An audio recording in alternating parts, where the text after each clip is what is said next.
she told the two warders who were heeling her like hunting hounds, but she doesn't say why. Moiraine allowed herself a brief smile. As with servants, sisters often forgot, accepted had ears. Sometimes the best way to learn was to keep silent and listen. As she was making her way back down along the drafty, spiraling corridor, thinking about what she had learned and trying to ignore the cold, Siuan came running up behind her. There were no sisters to be seen, but still. "Another message," Siuan explained, "to Aisha Ravaneos. She kept muttering something about urgent, making it a question. I'll wager it was the same as you carried to Corrine. What do you suppose Tamra wants with a Grey and a Green together?" The Grey handled matters of mediation and justice, where it came from laws rather than swords, and Aisha was reputed to adhere to the strictest letter of the law, no matter her own feelings, whether pity or contempt, a trait she shared with Corrine. And both women had worn the shawl for a very long time, though that could be unimportant. Moiraine might not be so handy with puzzles as Siuan, but this truly was like the game of houses. She looked around carefully, including a glance over her shoulder. A maid was trimming the wicks on a stand lamp farther along the hallway, and two liveried men, one atop a tall ladder, were doing something concerning one of the wall hangings. There still was not a sister in sight, but she lowered her voice anyway. "Tamra wants searchers to look for the boy child. Oh, this changes everything. I was wrong, Siuan, and you were right. Right and wrong about what? What makes you think she's recruiting these searchers? How could the woman be so deft with puzzles and not see the pattern here? What matter could be more urgent to Tamra right now than the boy child, Siuan?" she said patiently. "Or more secret, so she dares not put the reason on paper. That secrecy means that she believes the Reds cannot be trusted. That is what you were right about. More than that, how many other sisters will at first want to deny that this child really is the one prophesied, particularly if he evades discovery until he is a grown man and already channeling? No, she means to use sisters she is sure of to search for him. Where I was wrong was in thinking he would be brought to the tower. That would only expose him to the Reds and others who might be untrustworthy. Once found, Tamra will send him into hiding. His education will be at the hands of her searchers, the women she trusts most." Siuan clapped a hand atop her head. "I think my skull will explode," she muttered. "You built all that from 2 messages, and you don't even know what they said." "I know one thing they said and one they did not. It is simply a matter of seeing the patterns and fitting the pieces together, Siuan. Really, you should be able to do it easily." "Oh? Elid gave me a blacksmith's puzzle last week. Said she was bored with it, but I think she couldn't solve it. Want to try your hand?" "Thank you. No," Moiraine said politely, and after a quick look for lurking sisters, stuck her tongue out at the other woman. The next day, Tamra sent 3 more messages. The first went to Malin Arganya, the second to Valera Gorovny, a plump little brown who always wore a smile and seemed to be bustling even while standing still, and the third was to Ludis Danin, a bony yellow, whose long grim face was framed by tightly beaded Tarabonner braids that hung to her waist. None let slip a hint of the message's content, yet all 3 had worn the shawl well over 100 years, and all 3 shared that reputation for strict adherence to the law. Moiraine saw it as confirmation, and even Siuan began to believe. 5 seemed too few to undertake the search for the boy child. Day by day the names entered into their small notebooks filled more and more pages, yet Tamra sent no further messages, at least not by them. Eildra Najaf was raised Keeper of the Chronicles to replace Gitara, and she might have carried them, or more likely sent them by a novice. For a time, Moiraine and Siuan tried keeping an unobtrusive watch on the Amerlin's study and her apartments, taking turns to peek around the edge of the doorway, but Tamra had a steady flow of visitors. Not constant, but steady. Sitters could be dismissed from consideration, since sitters rarely left the confines of the city while they held a chair in the hall of the tower, yet any of the others could have been searchers, or not. It was extremely frustrating for Moiraine. that itch on the shoulder blade, just where her fingers could not reach.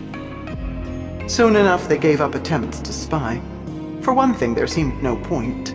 For another, with only one copying, recording the names went much too slowly. And Aeldra, returning to the Amerlin's study, caught Moiraine lurking in the doorway. White hair was the sole similarity between Aeldra and Gitara, and Aeldra's was straight and cut as short as Kareen's. The new keeper was lean, her coppery skin turned to leather from long exposure to sun and wind, yet assuredly no one had ever called her a beauty, with her narrow jaw and sharp nose.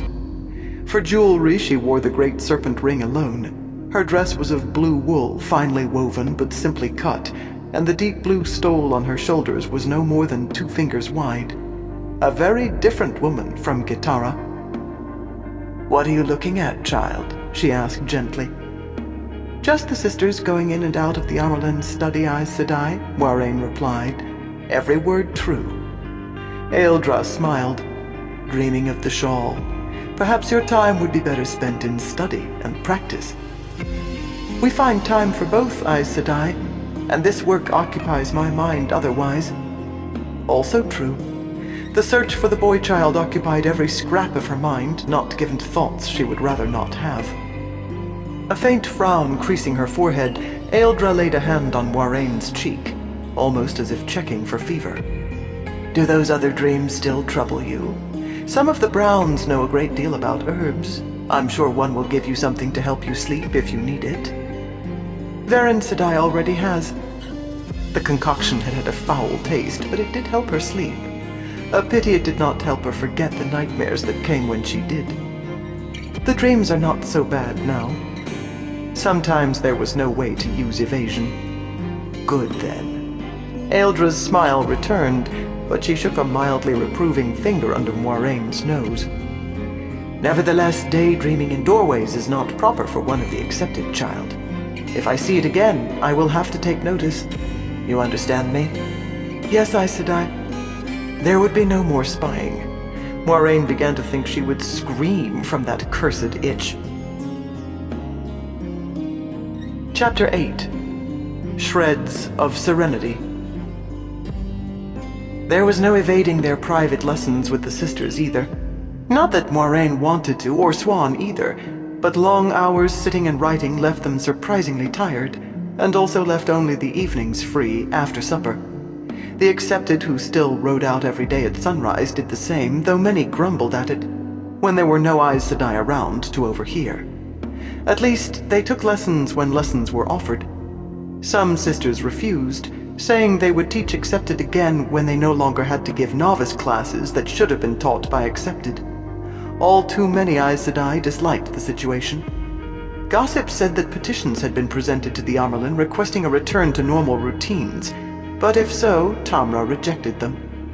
The sisters' faces remained masks of serenity, yet frequently the eyes of even the mildest flashed with a fire that made novices squeak, and accepted step very gingerly. In the depths of winter's cold, the tower seemed feverish. Swan never spoke of her own experiences, but Moiraine quickly realized that she herself attracted particularly heated looks from nearly every Aes Sedai she encountered, and she understood why. Unlike the rest, she and Swan could have given novice classes and taken their own lessons at a more reasonable hour. A few sisters who taught others at night pronounced themselves busy when either of them tried to schedule a lesson. In some ways, Aes Sedai could be as petty as anyone else, though that was something no accepted dared say aloud. Moiraine hoped these small enmities would fade soon. Paltry irritations sometimes had a way of festering into lifelong antagonisms. What could she do, though? Apologize humbly to those who seemed most angry, begging their indulgence, and hope. She would not give up the lists. Not all sisters were so reluctant. Kareen met with her to discuss the relatively few facts known to historians of Arthur Hawkwing's empire. Malin tested her on the ancient writer Willem of Manachas and his influence on the Saldean philosopher Shivina Kayenzi, and Aisha questioned her closely on the differences in the structure of law in Shinar and Amadisia. That was the sort of lesson she took now.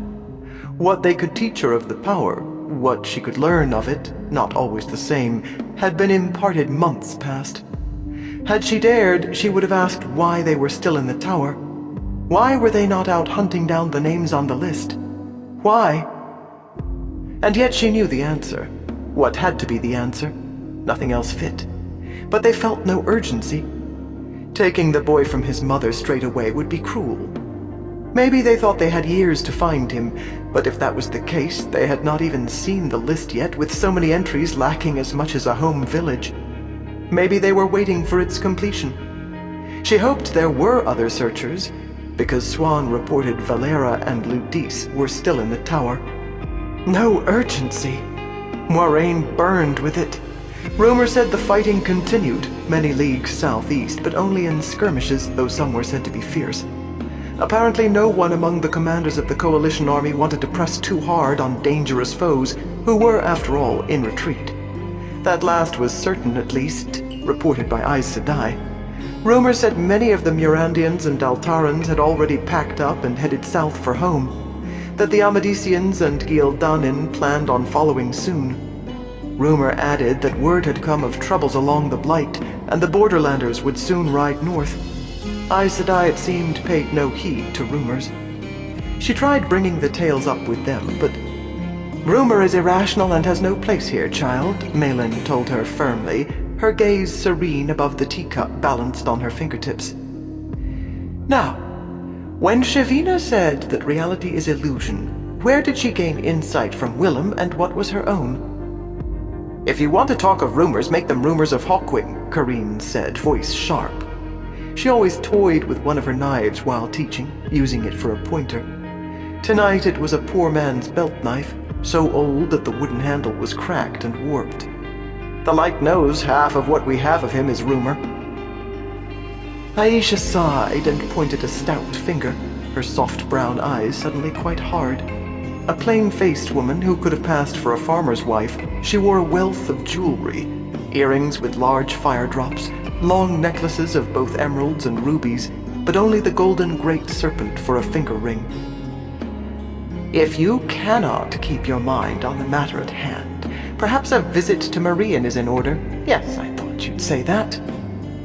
No, making them see the urgency was just impossible. All she could do was wait, and practice not grinding her teeth. Light, let her test soon. With the shawl on her shoulders, she would be out of the tower and searching for the boy like an arrow leaving the bow. Soon, but not before she had all of the names. Oh, it was such a quandary. The Accepted's quarters seethed with rumors more than usual, though not about who had had a spat with whom or which green was said to be behaving scandalously with a warder. These tales were gotten from guardsmen, from soldiers, from men and women in the camps, about the fighting, about men who had died heroically, and those who had been heroes and still lived. Those were particularly talked over. Such a one might have the qualities of a warder, a subject much discussed by Accepted, save the few who already knew they wanted the red. There were tales of camps breaking, though no one knew whether they were moving east after the army or returning home, and tales of small groups remaining behind to make sure that women's names were entered for the tower's bounty. At least that reduced the chances that the right woman would slip away unknown. But if she was already entered and already gone, would she be among those who would be easily found? Moiraine could have screamed from frustration. Elid Abaraim had a story from an Aes Sedai, though she insisted it was no rumor. I heard Adalorna tell Shemayan, Elid said with a smile. Elid always smiled when she saw herself in a mirror, and when she smiled, she always seemed to be looking into one. A gusting evening breeze in the well rippled the waves of golden hair framing her perfect face. Her eyes were like large sapphires, her skin like rich cream. The only fault in her appearance that Moiraine could see was an overabundance of bosom, and she was very tall, nearly as tall as most men. Men smiled at Elid when they did not leer. Novices mooned after her, and too many fools among the Accepted envied her. Adalorna said Gitara had a foretelling that Tarman Gaiden will come during the lifetimes of sisters now breathing. I can't wait. I intend to choose green, you know. Every Accepted knew that. I mean to have 6 warders when I ride to the last battle. Every accepted knew that, too. Elid was always telling you what she intended to do. She almost always did it, too. That hardly seemed fair. So, Moiraine said softly, when Elid had joined the others streaming off to supper. Gitara did have other foretellings. At least one, and if one, then perhaps more. Swan frowned. We already know the last battle is coming. She fell silent while Katarina and Sarene passed, talking wearily of whether they were too tired to eat, then went on once they were beyond earshot. What does it matter if Gitara had a dozen foretellings or 100? Swan, did you never wonder how Tamra could be certain this is the time? That the boy will be born now?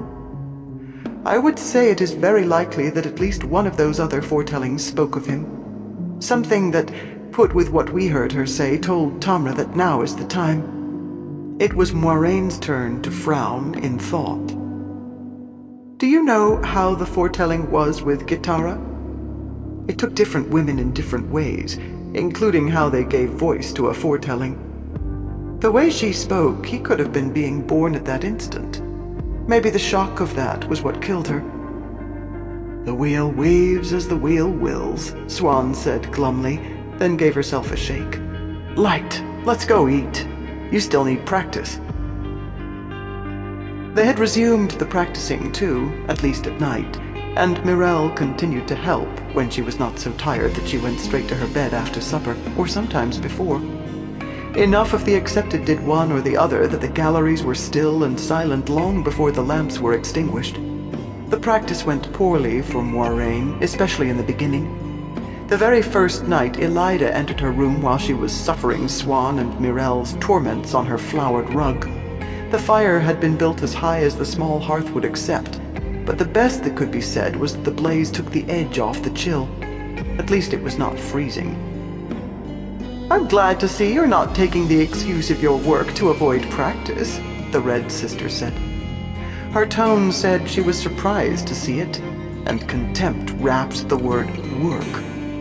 Once again her dress was pure red, and she wore her fringed shawl as though on appointed duties. Moving to a corner facing Moiraine, she folded her arms beneath her breasts. Continue. I wish to observe. There was nothing for it but to obey. Perhaps spurred by Elida's presence, Swan and Mirelle did their very best, which meant their very worst for startling slaps and pinches, sudden bangs beside Moiraine's ear, and switch-like blows across her legs, always just when she needed her concentration most. She tried not to look at Elida, but the sister stood where she could not avoid seeing her. Elida's judgmental gaze made her nervous, yet maybe it inspired her as well, or drove her. Focusing herself, concentrating with all she had, she managed to complete 61 weaves before the 62nd collapsed in a tangle of earth, air, water, and spirit that left her skin clammy until she let it dissipate. Not a wonderful performance, but neither was it so terrible. She had come close to completing all 100 on numerous occasions, but she had actually done it only twice, once by the skin of her teeth. Pitiful, Elida said, cold as ice. You'll never pass like that. And I want you to pass, child. You will pass, or I'll make you take off your skin and dance in your bones before you're sent away. You two are pitiful friends, if that's how you help her. We knew how to practice when I was accepted. Directing Swan and Mirelle to the corner where she had been standing, she took their place at the table. This will show you how it is done properly. Again, child. Wetting her lips, Moiraine turned her back. Mirelle gave her an encouraging smile, and Swan nodded confidently, but she could see their worry. What would Elida do? She began. As soon as she embraced the power, flashes of light began streaking across her line of vision, leaving black and silver flecks dancing in her eyes. Bangs and piercing whistles made her ears ring. Blows, as from hard-swung straps or switches, struck her one after another. It was all continuous, with no let-up until she completed a weave, and then only a short pause until she began to weave again. And all the while Elida harangued her in a cold, matter-of-fact tone. Faster, child. You must weave faster. The weave must almost leap into being complete. Faster, faster!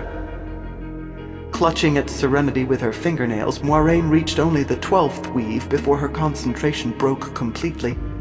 The weave not only collapsed, she lost Saidar entirely.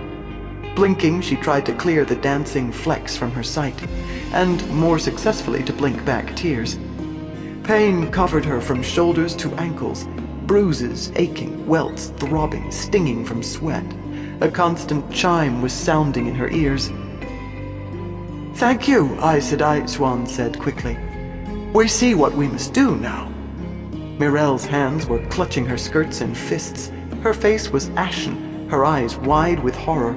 "Again," Elaida said. It took everything Moiraine had in her to make herself turn her back once more. The only difference was that she finished just 9 weaves this time. "Again," Elaida said. On the 3rd try, she completed 6 weaves and only 3 on the 4th. Sweat rolled down her face. After a while, the flashing lights and ear-piercing whistles hardly seemed more than annoyances. Only the incessant beating mattered.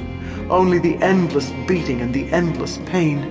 On the 5th attempt, she fell to her knees, weeping beneath the first shower of blows. The pummeling ceased instantly, but huddling in on herself, she sobbed as though she would never stop. Oh, light! She had never hurt like this before. Never. She was not even aware of Siuan kneeling beside her until the other woman said gently, "Can you stand, Moiraine?" Raising her head from the rug, she stared up at Siuan's face, full of concern. With an effort she had not thought in her, she managed to master her weeping, barely, then nodded and began to push herself up laboriously. Bruised muscles did not want to lift her. Every movement scrubbed her shift against the sweat-stung welts, clothing her in burning agony. "She will live," Elaida said dryly. "A little pain tonight will drive the lesson home. You must be fast. I will come back in the morning to heal her. And you too, Siuan. Help her to the bed and begin." Siuan's face paled, but when an Aes Sedai commanded, Moiraine did not want to watch, yet Siuan had been forced to, so she held her eyes open by force of will. It made her want to begin weeping all over again. Often when they practiced, Siuan managed to complete every last weave despite anything Moiraine could do. She never failed less than 2/3 of the way through. Tonight, under Elaida's strict tutelage, she managed 20 the first time. The second it was 17, and 14 on the 3rd. Her face was drained of color and slick with sweat. Her breath came raggedly, but she had not shed a tear. And when a weave failed, she started from the beginning again without so much as a moment's pause. On the 4th try, she finished 12, and 12 on the 5th. The 6th. Doggedly, she began to weave once more. "That's enough for tonight," Elaida said. Not one drop of pity touched her voice. Slowly, painfully, Siuan turned, the light of Saidar vanishing. Her face was absolutely devoid of expression. Elaida went on calmly, adjusting the shawl on her shoulders. "Even if you managed to finish as you are, you would still fail. There isn't a shred of serenity in you." She fixed first Siuan and then Moiraine with a stern eye. "Remember, you must be serene whatever is done to you, and you must be fast. If you are slow, you will fail as surely as if you fall to panic or fear. Tomorrow night we will see if you can do better." Siuan waited until the door closed behind the Aes Sedai, then threw back her head. "Oh, light!" she wailed, falling to her knees with a thud, and the tears she had held back came in torrents. Moiraine bounded from the bed. Well, she tried to bound. It was actually more of a pained hobble, and Mirelle reached Siuan first. The 3 of them knelt there, holding one another and weeping, Mirelle as hard as she or Siuan. Finally, Mirelle pushed back, sniffing and wiping tears from her cheeks with her fingers. "Wait here," she said, as if they were in condition to go anywhere, and darted from the room. Soon she returned with a red glazed jar the size of her 2 fists, and also Shiriam and Elid to help get Siuan and Moiraine undressed and apply the ointment in the jar.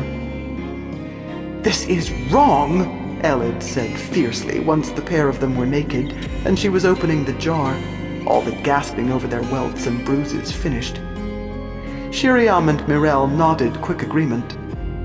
The law forbids using the power to discipline an initiate. Oh, Swan growled. And how often have you had your ear flicked with the power by a sister or gotten a stripe across your bottom? A gasp broke from her mouth. There's no need to rub that clear to the bone, is there? I'm sorry, Elid said in contrite tones. I'll try to be easier. Vanity was a powerful fault, but that was her only real fault. Her only one. It was very hard to like Elid. You two should report this. We could all go to Marian. No, Moiraine breathed hoarsely. Going on, the salve stung worse than the welts. It was better after. A little better. I think Elida really is trying to help us. She said she wants us to pass. Swan stared at her as though she had sprouted feathers. I don't recall hearing her say that. Myself, I think she's trying to make us fail. Besides, Moiraine added, whoever heard— Shiriam muttered an apology, but the ointment still stung. Whoever heard of an accepted complaining without paying for it? That brought 3 nods, grudgingly given, yet they nodded. Novices who complained received a gentle if firm explanation of why matters were how they were. Accepted were expected to know better. They were required to learn endurance every bit as much as history or the one power. Maybe she'll decide to leave you alone, Shiriam said, but she did not sound as if she believed it would happen. When they finally departed, Mirel left the jar of ointment behind. Only Varen's vile-tasting concoction let them sleep, huddled beneath the blankets in Moiraine's narrow bed, and it was the grim reminder of that jar sitting on the mantel that warred with sleep as much as their welts and bruises. Elida was as good as her word, appearing before daybreak to use healing on them, and it was used, not offered. She merely cupped their heads between her hands and wove without asking. When the intricate weave of spirit, air, and water touched her, Moiraine gasped and convulsed. For a moment it felt as though she were totally immersed in icy water, but when the weave vanished, her yellowing bruises were gone. Unfortunately, Elida supplied a new crop that night and another on the following. Moiraine lasted through 7 attempts and then 10 before pain and tears overwhelmed her. Swan made 10 on the second night and 12 on the third. And Swan never wept until Elida was gone. Not one tear.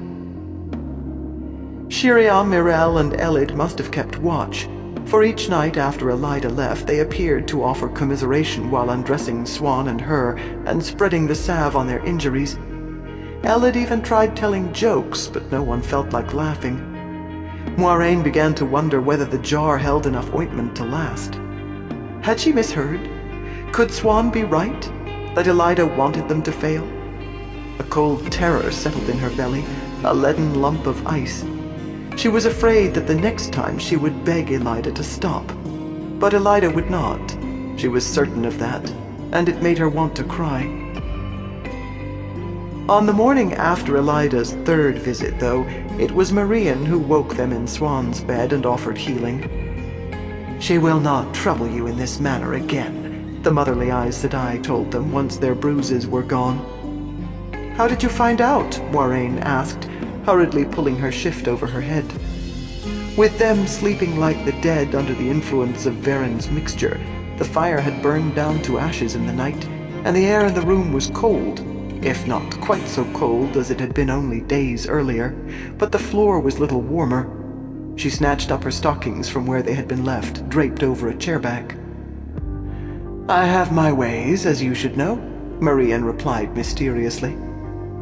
Moiraine suspected Mirel or Shiriam or Elid, if not all 3. But Marian was Aes Sedai. Never a straight answer when mystery would do, and perhaps do better. In any case, she very nearly earned herself an imposed penance, and I informed her that I'd ask the Amalin for mortification of the flesh, and I reminded her that what I must deal to sisters is harsher than what I give novices or accepted. She was convinced. Why shouldn't she get a penance for what she did to us? Swan asked, reaching behind herself to do up the buttons on her dress. The Mistress of Novices raised an eyebrow at her tone, which came very close to demanding. But perhaps she believed they deserved a little leeway after Elida.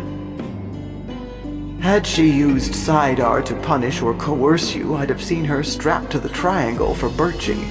Yet what she did broke no law. Marian's eyes twinkled suddenly, and her lips curved in a small smile. Perhaps I shouldn't tell you, but I will. Her penance would have been for helping you cheat in the test for the shawl. All that saved her was the question of whether it actually was cheating. I trust you will accept her gift in the spirit it was given. After all, she paid a price in humiliation for giving it when I confronted her. Believe me, Aes Sedai, I will, Swan said flatly. What she meant was plain. Marian sighed and shook her head, but said nothing more.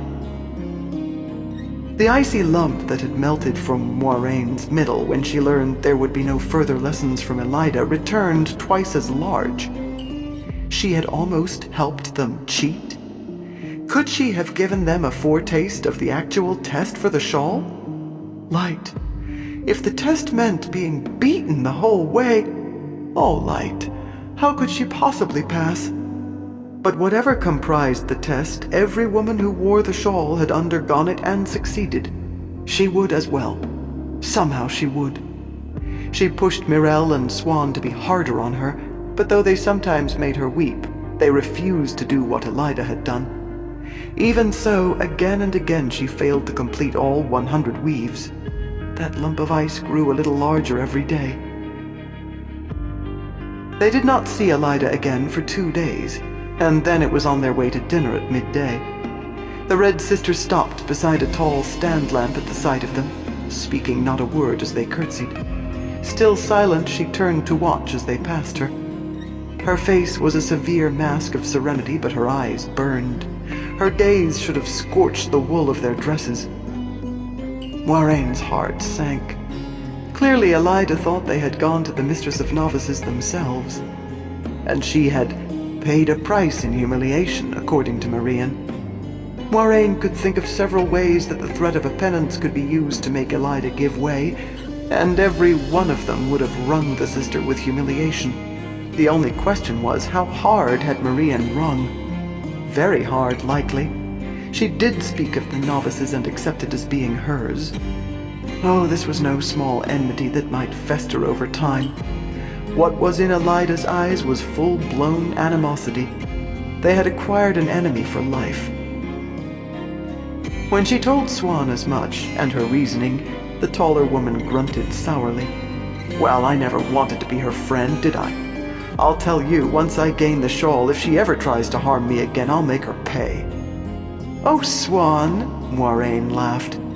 Aes Sedai do not go about harming one another. But her friend would not be assuaged. 1 week to the day after Kitara made her foretelling, the weather warmed suddenly. The sun rose in a cloudless sky on what seemed like a cool spring day, and before sunset most of the snow had melted. All of it was gone around Dragon Mount, except on the very peak. The ground around the mountain had its own warmth, and snow always melted there first. The limit had been set. It was a boy born within those 10 days that they sought. 2 days later, the number who met the criteria began to dwindle sharply, and near a week on, 5 days had passed without another name being added to their small books. They could only hope that no more were found, though.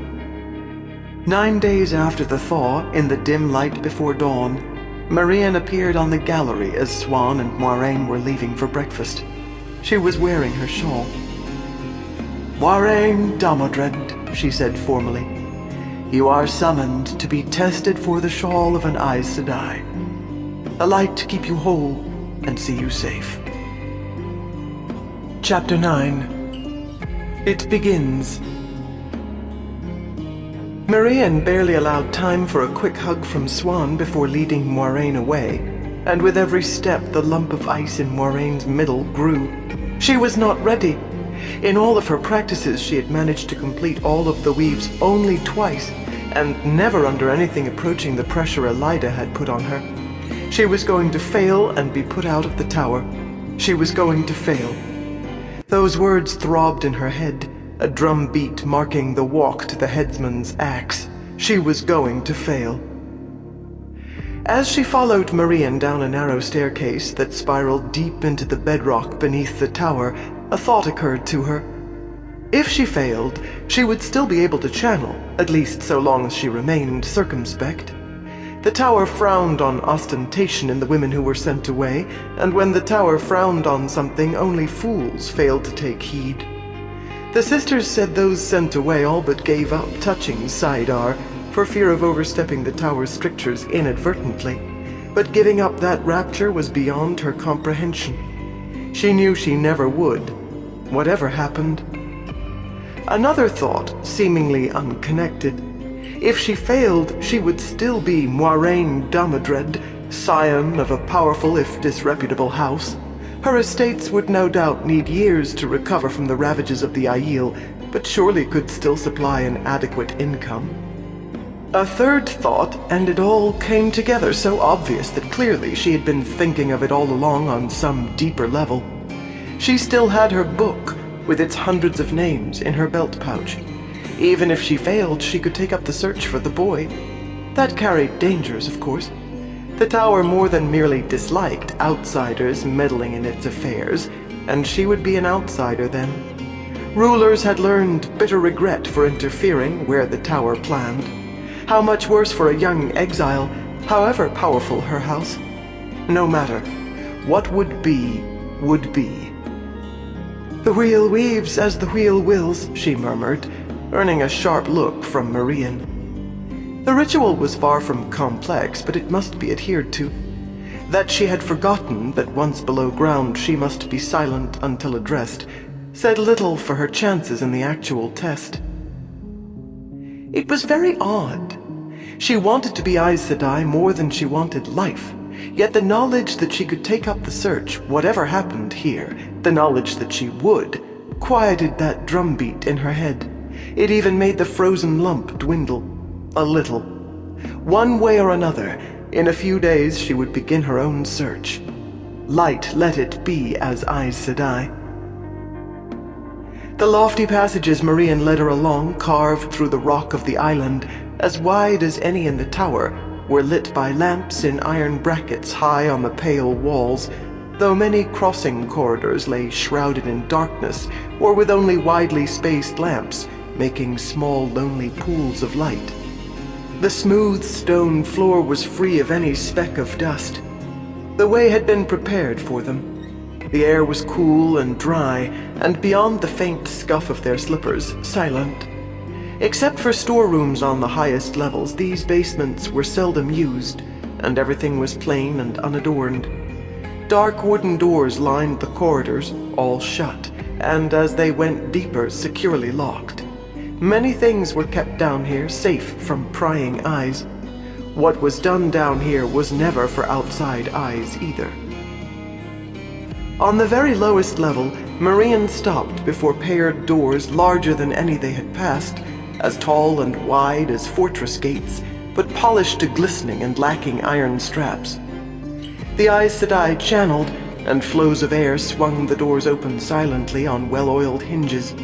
Taking a deep breath, Moiraine followed her into a large, round, domed chamber ringed by stand lamps. Their light, reflected from the polished white stone walls, dazzled after the comparative dimness of the passages. Blinking, her eyes went immediately to the object centered beneath the dome, a great oval ring, narrow at top and bottom, its rounded rim little thicker than her arm. Well above a span in height, and perhaps a pace across at its widest, it glittered in the lamplight, now silver, now gold or green or blue, or swirls of all, never the same for more than a moment. And, a seeming impossibility, it stood unsupported. That was a Turang Real, a device made to use the One Power in the long-ago age of legends. Within it, she would be tested. She would not fail. She would not. "Attend," Marian said formally. The other Aes Sedai already in the chamber, one from each Aja, came to stand in a ring around them, fringed shawls draped on their shoulders. One was Elida, and Moiraine's heart fluttered uneasily. "You come in ignorance, Moiraine Damadred. How would you depart?" Light! Why had Elida been allowed to be part of this? She wanted desperately to ask, but the words were prescribed. She was surprised to hear her voice come out steady. "In knowledge of myself." "For what reason have you been summoned here?" Marian intoned. "To be tried." Calm was all important, but though her voice sounded it, within was another matter. She could not shake Elida from her thoughts.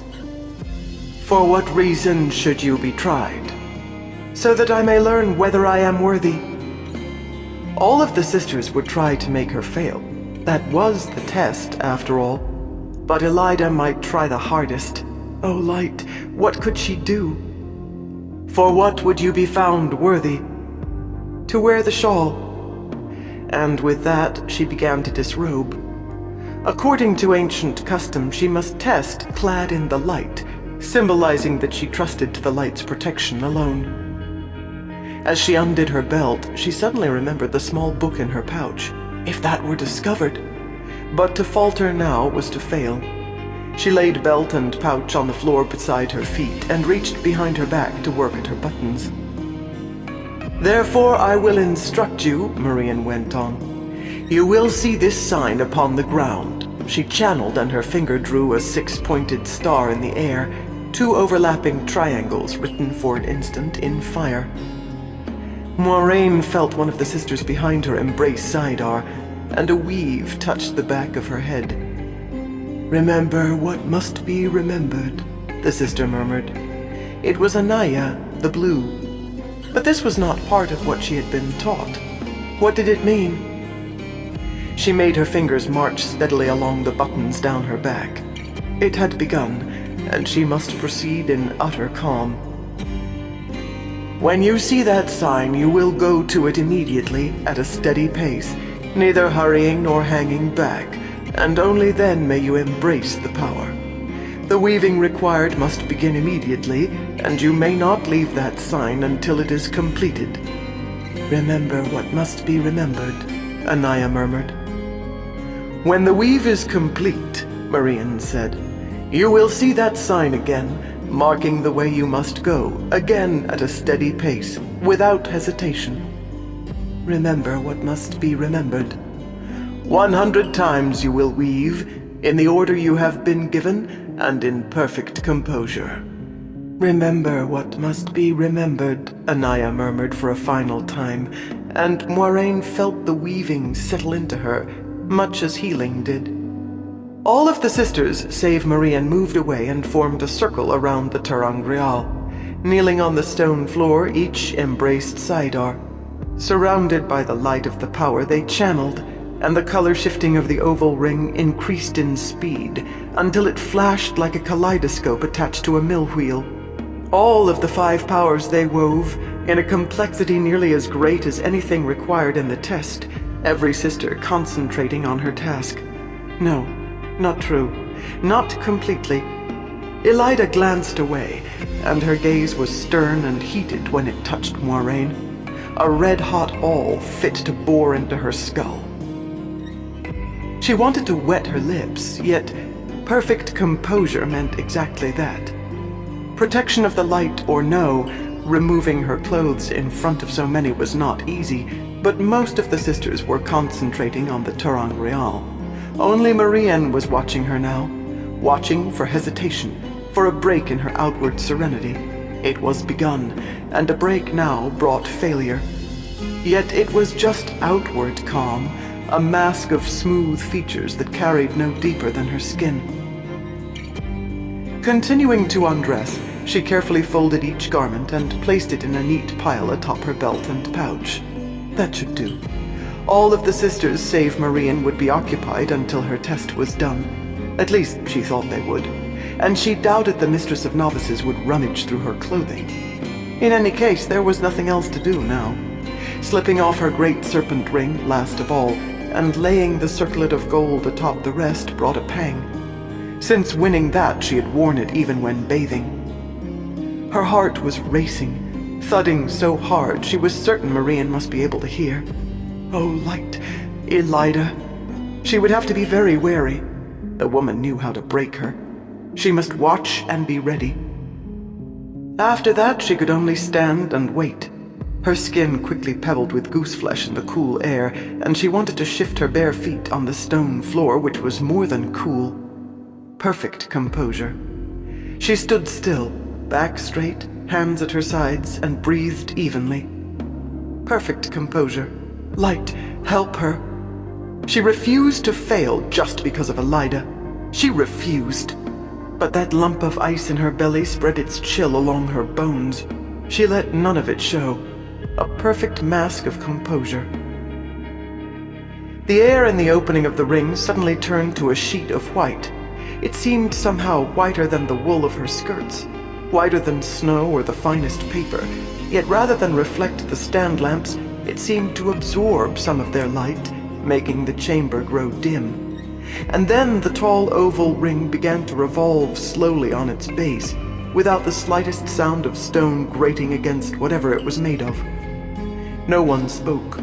They did not need to. She knew what must be done.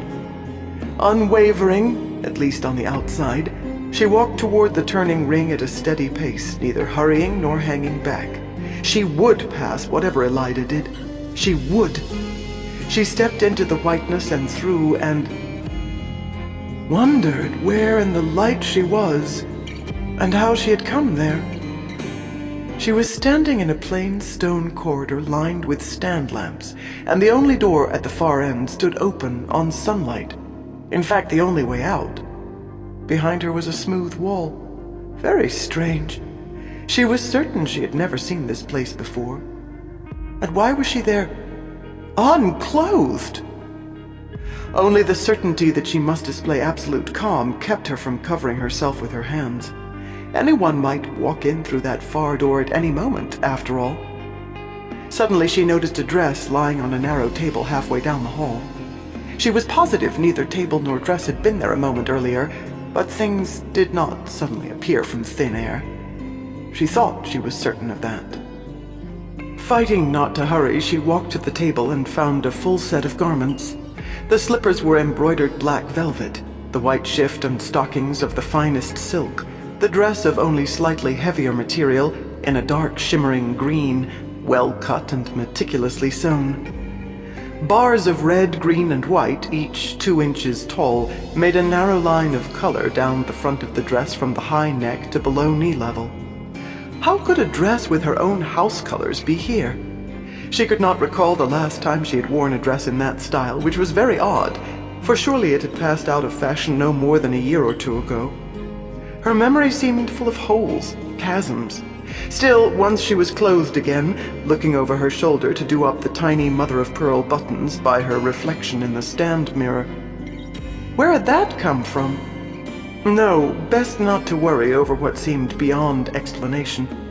The garments fit as though her own seamstress had measured her. Once she was dressed, she began to feel every inch the Lady Moiraine Damodred. Only having her hair arranged in elaborate coils on the sides of her head could have made it more so. When had she begun wearing her hair loose? No matter. Inside Cairhien, only a handful of people could order Moiraine Damodred.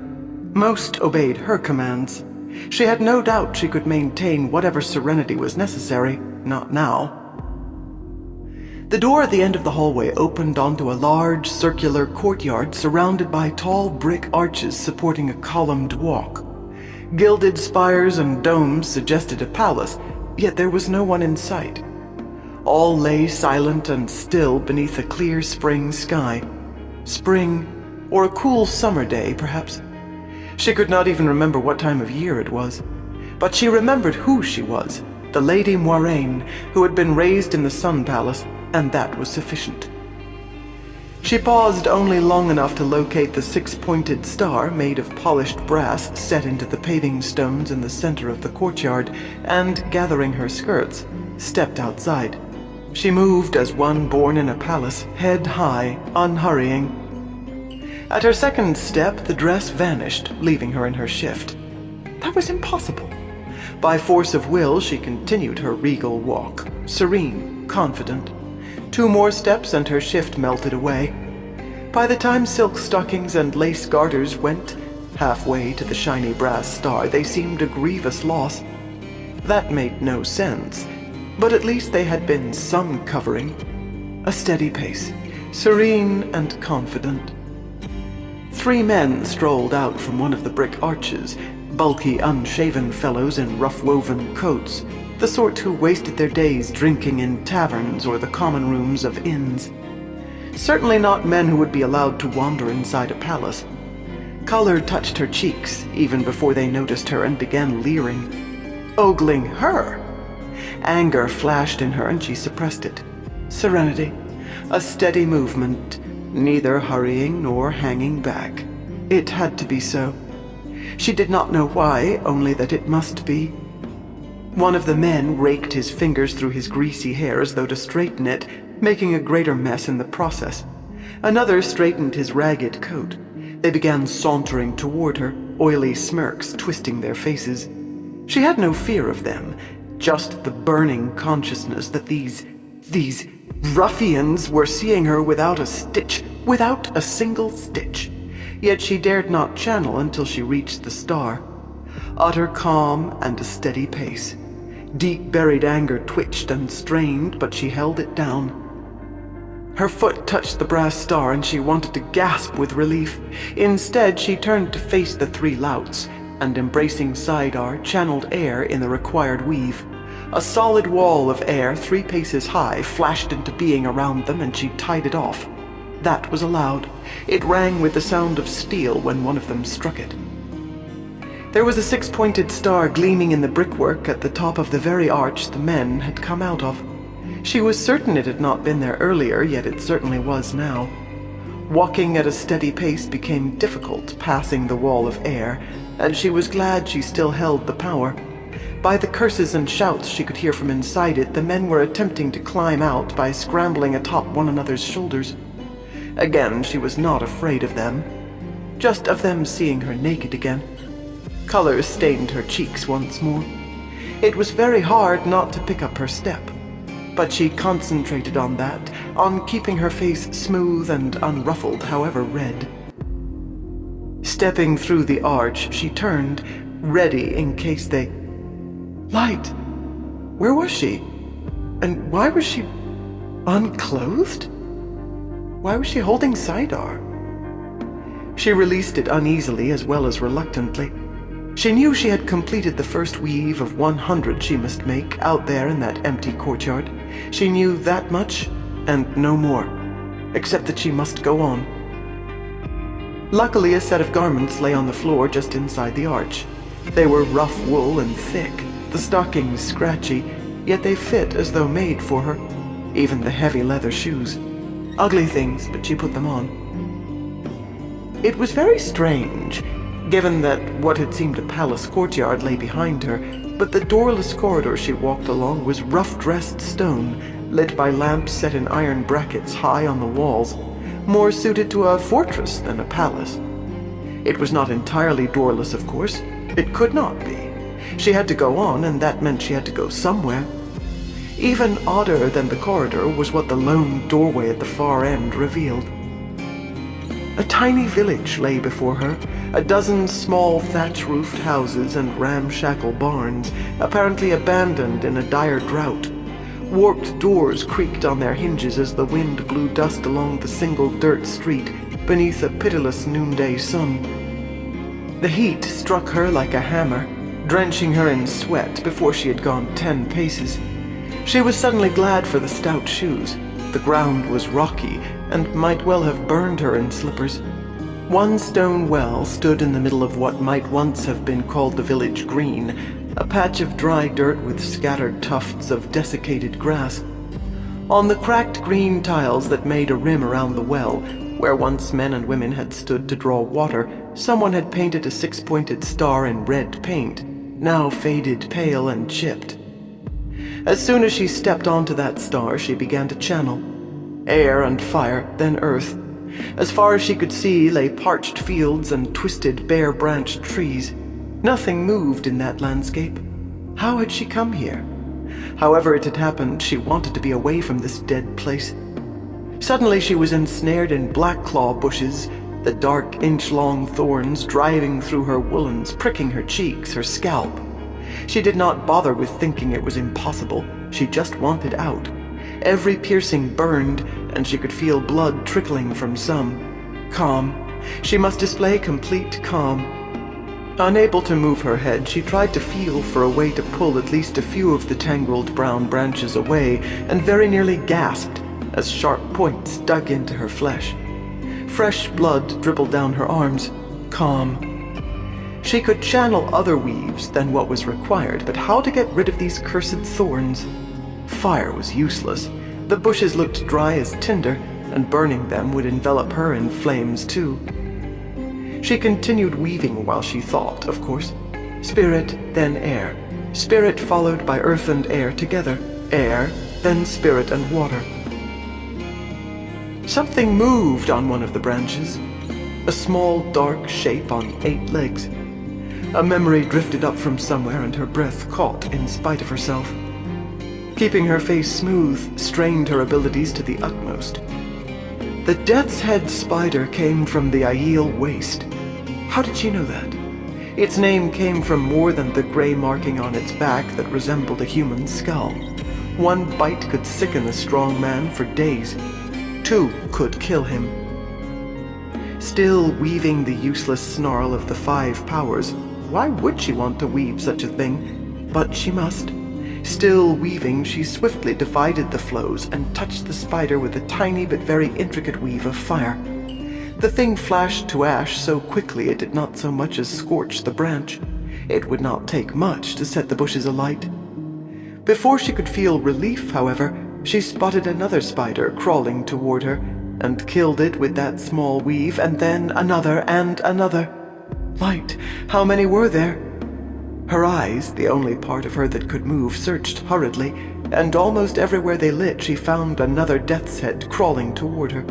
Every one she saw she killed, but so many where her eyes could find them begged the question, how many were below her sight?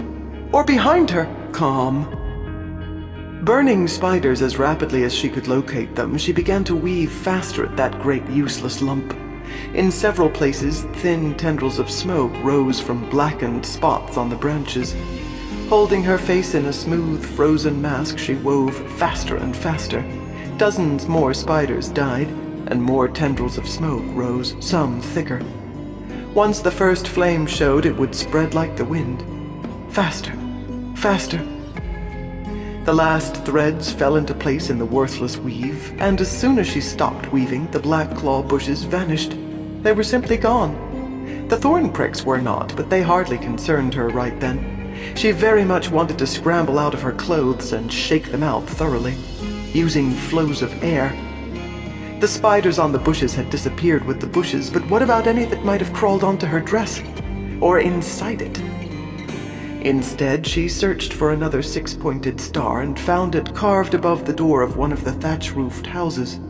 Once inside, she could search her clothing, calmly.